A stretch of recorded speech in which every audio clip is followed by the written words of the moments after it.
The Christmas tree has arrived here at Old Stonewell Farm, and I put it in a new location in the corner where Fritz usually sleeps. He's not very happy about the change. But as we light the third candle around the Advent wreath, the candle of joy, I'm reminded what Nehemiah wrote. Do not grieve, for the joy of the Lord is your strength.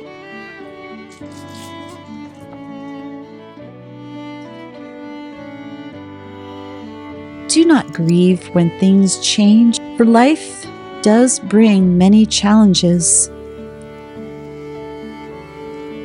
As I struggled with getting this tree to the old farmstead, I reminded that oftentimes we need to try and try again and never give up, even when many tries fail.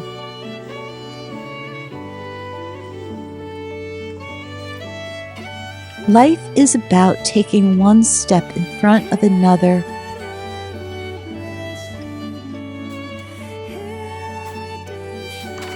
For God is with us, Emmanuel. That is the gift of the Christmas season we are quickly approaching. Life, my friends, is filled with challenges. Life is filled with disappointments. And many times life seems like an uphill climb, with the pinnacle never ever within reach. But we keep on climbing. As I fill the manger with straws of hope that you, dear viewers, have written in, I spend time here to pray.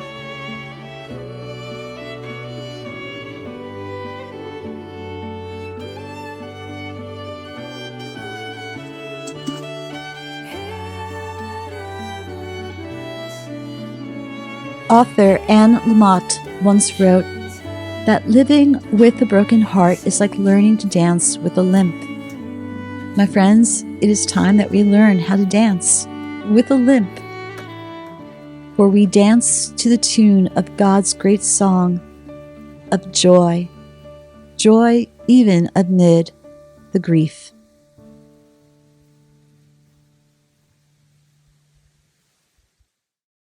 Well, welcome, my friends, to Old Stonewell Farm. I hope that this week leading up to Christmas, the big day, is not full of stress and a flurry of activity. I hope that this week finds it to be a very peaceful one for you, and that you're entering into the celebration of the birth of our Lord Jesus with holy reverence and a peace that passes all understanding, and a calm and silence of that holy night. Now, after I have said all this, it has been hectic here at the farm. Of course, the dog is out of control. I think it's just these below zero temperatures that has this Bernese Mountain Dog so excited. It just seems like every day I wake up and there's just more chores to do. I'm going to put that all aside right now, because here we are together, and this time together is a time in which I can take a deep breath. You can take a deep breath. And for just a few minutes, I welcome you here to rural Vermont, to my old little house. And I invite you to escape from your world, your reality. This is your gift for me to you to come. Leave everything behind, the worries and the stress, and sit with me here in the old kitchen. I wish that I could make you a hot cup of joy and tidings and comfort. I wish I could do that right now for you, but we'll have to deal with the virtual cup of cheer. Well, before we start our visit, I feel like I have to acknowledge the evergreen that is hanging right over me. It's not mistletoe. It is part of the evergreen that is hanging on the light fixture here in the kitchen. So I feel like it might be mistletoe. So the other day when I went up Sophie's Hill to fill the manger with all your straws of hope that you've been sending in, and I did indeed trip over a branch and fell once again on my bad knee, which I think is a good thing that I didn't fall on a good knee, because then I would have two bad knees. But when I was up there filling up the manger for our Christmas Eve celebration, which you were all invited to come to, I am so excited about that. I was thinking for some reason about the childhood shows I used to watch at Christmas time. There was Rudolph the Red-Nosed Reindeer, and of course Frosty the Snowman. But one show came to mind, a show that isn't that popular. It came out, I think, about 1978, and it was called Nestor the Long-Eared Donkey. As the name says, it's about a donkey that had long ears and was made fun of, but that donkey had a purpose, and that donkey's job in life was to carry Mary to Bethlehem. And the story goes that while they were making their way to Bethlehem, a big sandstorm came up. And Nestor's long ears came in handy because his long ears were able to wrap Mary safely and get her to the stable, where she then gave birth to Jesus. But the part of the story that I remember clearly, and what came to me when I was filling up the manger with straw, was that at the very beginning of the story, Nestor's mother dies. And there was a snowstorm, and the mother protected her child by covering little Nestor up with her body.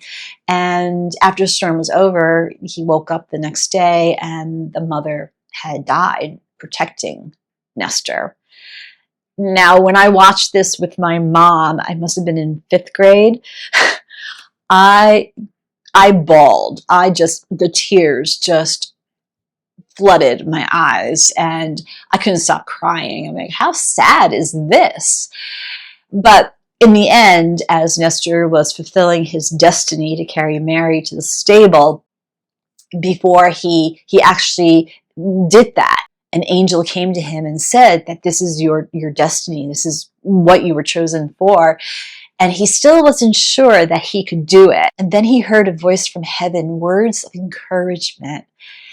And the voice sounded familiar. And then he realized it was his mother's voice urging him on. You can do this. I'm going to start crying now.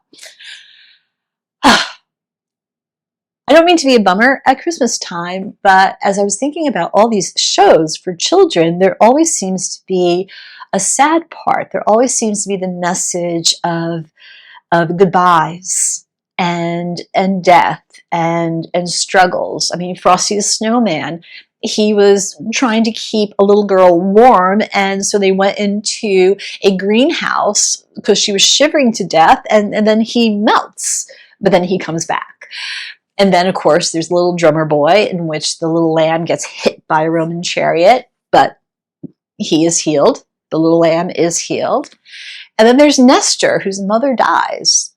So I kept thinking about all these children's shows, and it made sense to me that this is the message of Christmas. Now hear me out. This is the message of Christmas, that in our grief there is joy, that in our sadness there will be laughter, that in our goodbyes there are always beautiful hellos. This is the message of Christmas. Like that old Christmas carol, Good Christian Men Rejoice, Christ was born for this. He was born for our broken hearts. He was born for the trials. He was born for the challenges.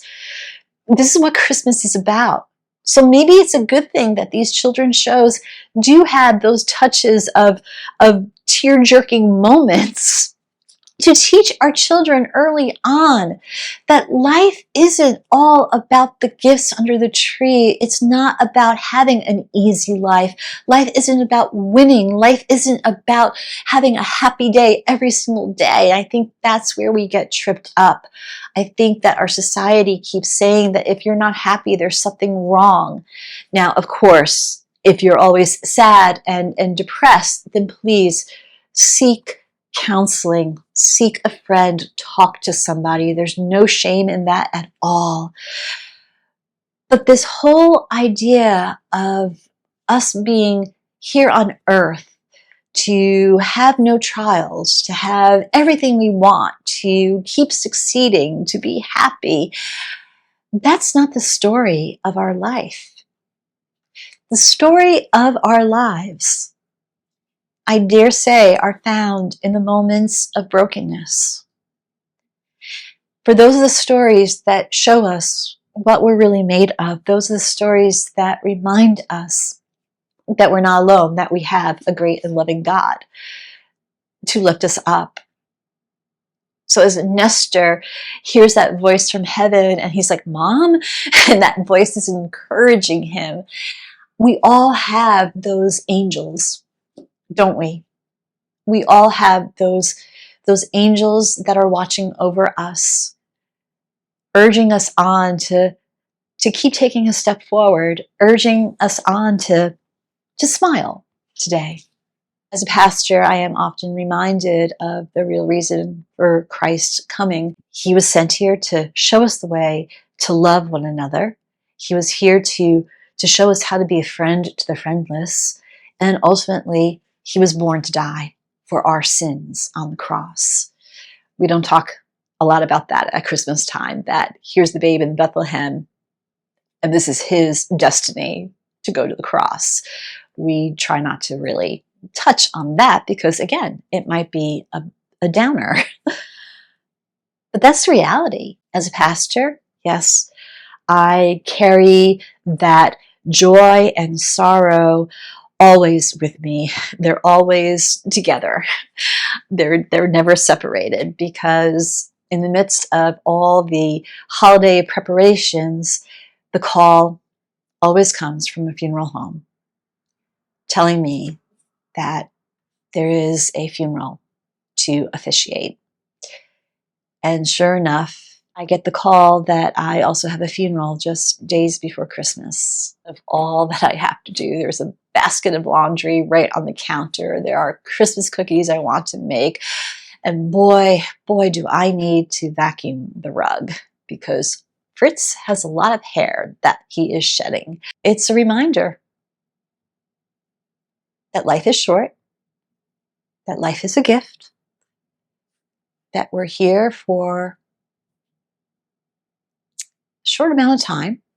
Of course, some days it seems really long, and some days it just flies by. But our life is fleeting. And when all the lights are flashing and all of the happy, joyful Christmas carols are playing, I, as a pastor, carry that grief, carry that message of the resurrection.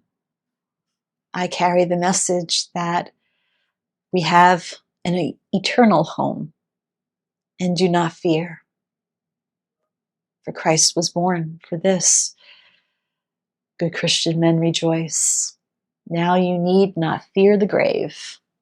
Jesus Christ was born to save. I recently read somewhere that the overwhelming sadness of grief that we carry after a loss of someone often signifies the amount of love that we had for that person. And so there's the joy that in that grief, you're crying and you're grieving because you have loved so much. Rejoice, for God promises to wipe away the tears. I was just trying to prepare for Christmas Eve worship, picking out hymns. And sure enough, in this hymnal, there's a song, I Heard the Bells on Christmas Day. Now, it's based on the poem from Henry Wadsworth Longfellow, and it was written in 1863. If you don't know the story behind the poem, it's a very poignant story. Henry Wadsworth Longfellow wrote that poem at the lowest point in his life. His heart was broken. In 1861, he lost his wife, Fanny, in a horrible domestic accident. Her dress caught on fire, and she ultimately succumbed to those wounds from the fire. And then in 1863, his son Charles was severely wounded in a battle during the Civil War. So he sat down on Christmas Day in 1863, and he wrote the poem, The Christmas Bells, which later turned into a song. Here are some of the verses that I'd like to share with you as we think about this time of year and why Christ was born. Christ was born to ensure us that our trials will pass and our tears will dry up, and even amid our grief, there is joy because God is still God. So, I heard the bells on Christmas Day, their old familiar carols play, and wild and sweet the words repeat of peace on earth and goodwill to men. And in despair, I bowed my head. There is no peace on earth, I said. For hate is strong and mocks the song of peace on earth and goodwill to men. I could just imagine this man broken from the loss of his wife, concerned about his wounded son. I could just imagine him sitting at his desk writing this poem. I could imagine his head bowed down in despair.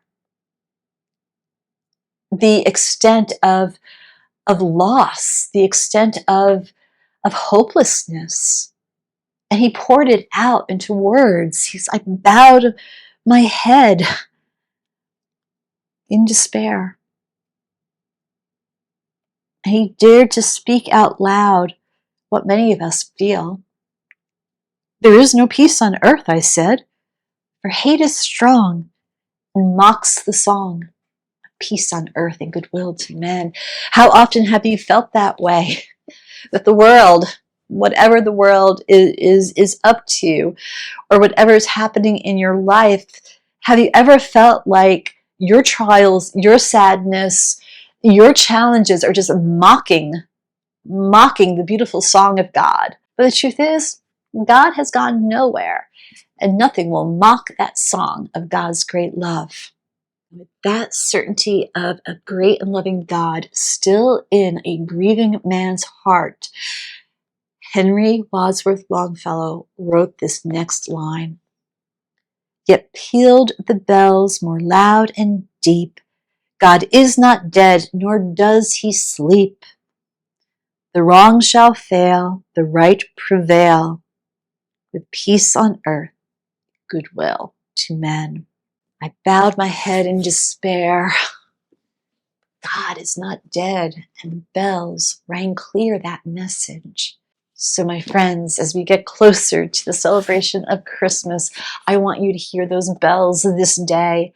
I want you to know that they are ringing for you. Whatever challenges you face, whatever unanswered prayers have been unanswered for years, and you're still waiting for the answer, God's answer to be revealed to you, just know it will. It will. In some mysterious, amazing way, Christmas message will reveal itself to you. And the beauty of God will be right before your eyes. I know it will happen for you. I know it. So hold on in faith and listen for those Christmas bells. I will see you next week for our Christmas celebration. And I cannot believe that we're here already. But there are still a few more days left for me to vacuum the rug, put the laundry away, and make the cookies. But such is life. And I'm so glad that I was able to put my feet up for a bit. And if you happen to enjoy your visit with me here at Old Stonewall Farm, leave a comment, press the like button, and share with a friend. As I always say, there's plenty of room in this little old house, and there's plenty of room at the old farm table. So, God bless, and I will see you very soon.